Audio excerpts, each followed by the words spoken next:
Hey guys, welcome back. So for this one, we're getting into Loki Season 3. No, I'm just playing. Or am I? But no, for this one, I wanted us to get into Marvel's new TVA series, which is like a 5-issue miniseries written by Kathy Blair from the Loki series on Disney+.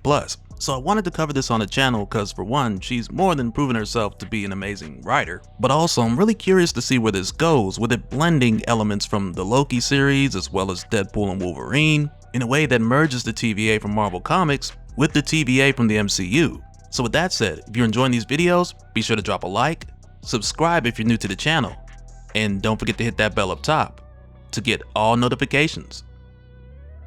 Alright, so for a while now there's been some rumblings and we've seen signs that let us know the TVA was working on something in the background. And the most recent example that we've covered on the channel would be what we saw in the Venom War Deadpool tie-in, when we got the return of James Hudson Jr., the son of Wolverine from Earth 1610, which was a nice surprise, and also kinda crazy that Deadpool even knew where to find him. But this all eventually led to a bittersweet end when we learned that Deadpool had been hired by Mobius to find James Hudson Jr. and turn him over to the TVA. So yeah, during Venom War, James Hudson was pretty much a cameo, but now he's back along with some other familiar faces for this 5-part series. But getting into this, we start out with Gwen Stacy, Ghost Spider, who's been working with the TVA for some time now. And just for a little bit of backstory on how this came about, because this may or may not be connected to what's going on here, I'm not really sure yet, but back in Web of Spider-Man issue 1, the 2024 Web of Spider-Man issue 1, on Gwen's home world, Earth 65, Gwen found herself under attack by some type of entity that first reached out of her cup of coffee,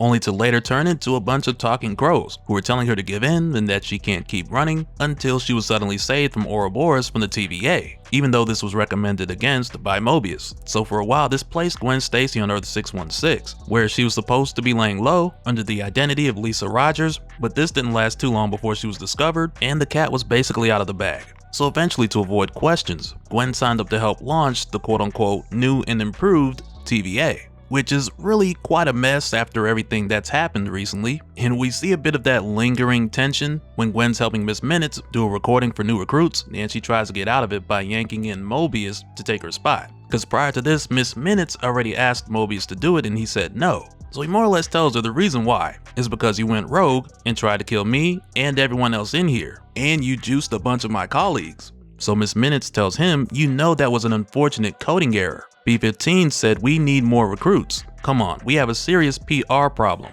So Mobius is like, because our mascot is a homicidal clock? So Miss Minutes tells him, because we used to prune entire timelines in the name of the sacred timeline. Then you and your buddy figured out that the timekeepers, the ones calling the shots, weren't real. And then that same buddy destroyed the temporal loom, freeing every timeline. And then B-15 let people decide to leave or stay. It's a mess. So Mobius tells her, you forgot the part where my partner saved everyone at the cost of his own life. And so when Dr. Willis, or B-15, gets there, she tells Mobius that Miss Minutes is more or less right because they all need the morale boosting. In this new TVA that's still finding its footing, it's gonna have new faces and new rules. But while they're all sorting this out, Gwen takes this opportunity to slip away. And when she does, I gotta say here, it's kind of funny how they just danced around the name of the person who saved everyone here. And Gwen does talk about it more directly not too long after, but it's just funny to me how there's a ton of references to either the Loki series or Deadpool and Wolverine, and I mean some are a little more direct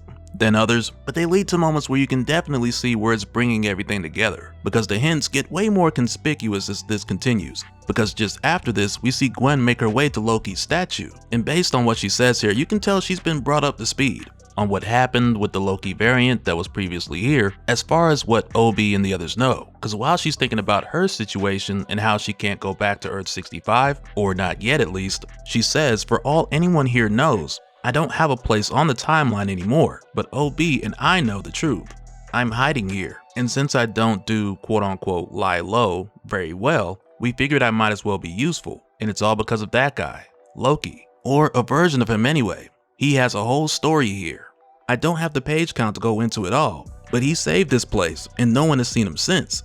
He was the first outside recruit, so that gave B-15 and Mobius the idea to let all of us strays take a crack at helping out. So yeah, this just lets us know that Gwen's been brought up to speed on what happened before she got here. But following this, when Gwen goes to get some pie, she runs into James Hudson Jr. And throughout this so far, we've been getting the narration from Gwen's perspective. And up to this point, she's more or less said that she's not going into the details on every little thing because there's so much backstory to cover, whether it's about why the TVA is starting over or how Loki disappeared, because going into this, a lot of that we already know. But in the case of James Hudson, or Jimmy Hudson, Gwen is just like she never asked him about his past, and he's never asked her about hers. So in a way, it's more like blind optimism, where the two of them are focused on working together and making new futures, instead of dwelling on the past and what's done. So again, she doesn't get into the backstory of James because she just doesn't know it. But if by chance you're not familiar with James Hudson Jr. and you would like to learn more about him, I have a link in the description to a playlist that basically covers his first appearance to his disappearance. But to summarize it really quickly, James Hudson Jr. is the son of Wolverine from Earth 1610, which is the same universe that gave us amazing characters like Miles Morales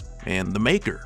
And over the past 15 years or so that his character's been around, Marvel has never quite known what to do with him. And all I'll really say without getting too far into the weeds is that he was adopted by Earth 1610's variants of James and Heather Hudson, who kept the identity of his father a secret until Jimmy eventually found out. But that's where he gets his name, with him being named after his adoptive father. And yeah, there's a lot more that happened between then and now, so if you need to get caught up, that playlist will get you squared away. But as it stands for Gwen, she doesn't know if James is a variant of Wolverine or his long lost kid, and she doesn't want to ask, because it's almost like she thinks it'll make things weird or provoke some unpleasant memories. But she's at least able to make some close assumptions based on the obvious similarities. But really quick, I gotta say, I like this whole thing with Jimmy being part of the TVA, even though this is for a brief 5-part miniseries, but I'm just hoping that this leads to more stable storytelling for his character going forward, and perhaps even a bit of crossover with what the Maker's doing now. But who knows, we'll see where it goes. But while they're here, they're joined by Ingrid, who's currently an intern at the TVA,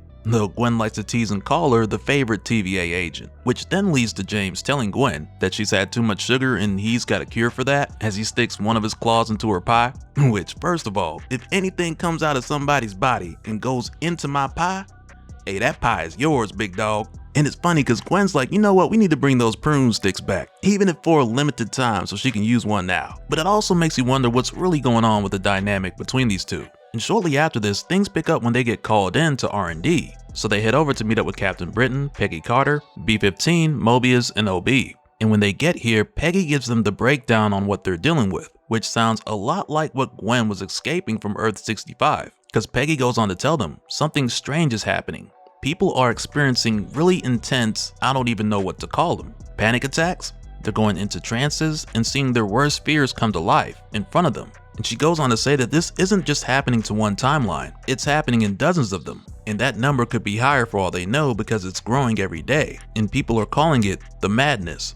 And she goes on to say what these people are seeing differs. Some see dead loved ones, some relive old mistakes, but they all see glimpses of the TVA. And we've checked their descriptions of what they've seen. The people who have never been here can give descriptions of the offices, hallways. It's like they've walked through this place. So after hearing this, Mobius breaks out the notepad so they can brainstorm and go through some possible culprits. So Gwen is like, maybe it's a sickness, but then OB, he jumps towards the worst case scenario because he says it's possibly an incursion, which may have happened as a result of timelines getting tangled. But Mobius just tells him that that's not likely, thanks to Loki, because even though they don't know the specifics behind what Loki did, Mobius tells them whatever Loki did, he made sure the timelines were all in working order. I would bet my last dollar that incursions aren't the culprit, which doesn't necessarily throw incursions off of the table, but it causes OB to kick off his signature brainstorming session, where he makes the most terrifying things sound exciting. And it's like Jimmy can't even tell if the dude's happy or terrified. So Gwen lets him know that it's probably a bit of both, because she's heard him talk about Ebola like this. And man, excitement and Ebola are two words that shouldn't be in the same conversation. And so from here, with OB writing down incursions as the first option, he goes on to say terrible nightmare sickness is option 2, and he goes on to ask them what's option 3. So James throws a couple of ideas out there, with him saying that it could either be a spell or a breach in reality with someone trying to break in from another dimension, which in either case would mean that someone's behind it. And so Gwen asks, doesn't the TVA have protections against that kind of thing? And OB tells her that they did, but accommodating all the new timelines meant making some sacrifices in our security measures. We could perfectly police one timeline, infinite ones, not so much. So it could be. But before they get out there to investigate, B-15 lets them know if this thing is as bad as it sounds, then they might need some help. So to join them, she's sending along the new recruit, who she refers to as an ace up her sleeve. And that new recruit just happens to be Remy LeBeau, who's a Gambit variant who lost his rogue, the love of his life, and ever since her death, he's just kind of spiraled into darkness. But at first, when they offer him the gig, he turns it down because he could care less about making a name for himself. So B-15 basically just tells this guy to suck it up, and then she tries to appeal to the idea of him doing it out of the goodness of his heart. And none of this works until she tells him that if he helps, she'll give him access to the kitchen, deep fryers and everything. So as soon as Gambit realizes he can go back and make some New Orleans style beignets, he's just like, oh, well, perhaps there is something to live for. So with the team heading out to investigate, they make their way to Earth 93, which was where the last attack happened. And right away, Ingrid tells them that the readings are strong here, so whatever it was, it's close. Which from here just has Captain Carter telling everyone to spread out, sweep the area, and meet back up around the Ferris wheel. So that's precisely what they do. But I gotta admit, when they do, it almost seems like we're getting a couple celebrity cameos in the background. Not really sure about that. But while they're searching the area, James ends up pulling Gambit to the side, and he's more or less like, hey man, if you think beignets are good, you need to try some of these deep fried Oreos. So he walks Gambit over to get a couple, but when James places the order, Gambit sees a zombie rogue behind the counter, just before she leaps out to attack him, screaming, "You let me die." And it's just like what Captain Carter mentioned earlier, when she said that this thing was causing people's worst fears or mistakes, or dead loved ones, to manifest in front of them and come to life, because right away this zombie rogue becomes very real. So James tries to help Gambit out, only for him to catch a backhand from her that nearly sends him into 3 claws that just popped up out of the ground and are heading his way.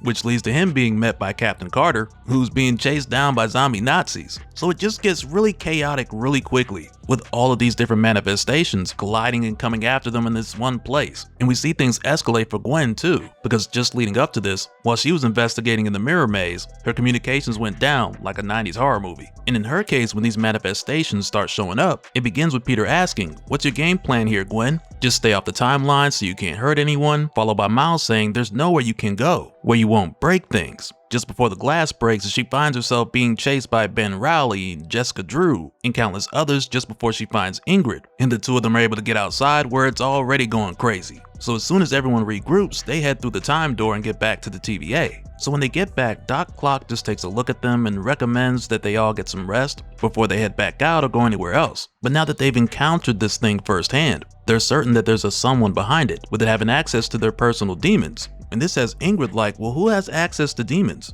Personal or otherwise? And it essentially boils down to them taking a trip to hell. But Peggy just ends up telling them that first, they're gonna take Doc Clock's advice, which is to make sure and get some rest first, which would probably be best, just so that everyone out in the field has a clear mind. And following this, we head over to later that night, though I'm not really sure what later that night means at the TVA, since it's located in the null time zone, outside of time. But this is basically around the time where everyone else is asleep. And it's here where we see Gwen spot someone with a green cloak or cape for like a brief moment just before she wakes up in a cold sweat, believing that she'd just seen a ghost. And I want you guys to let me know in the comments, who do you think Gwen saw? Do you think it was Loki, Doom, Nightmare, or other? As in another Loki, like Sylvie, or just any other? Let me know what you guys think down in the comments.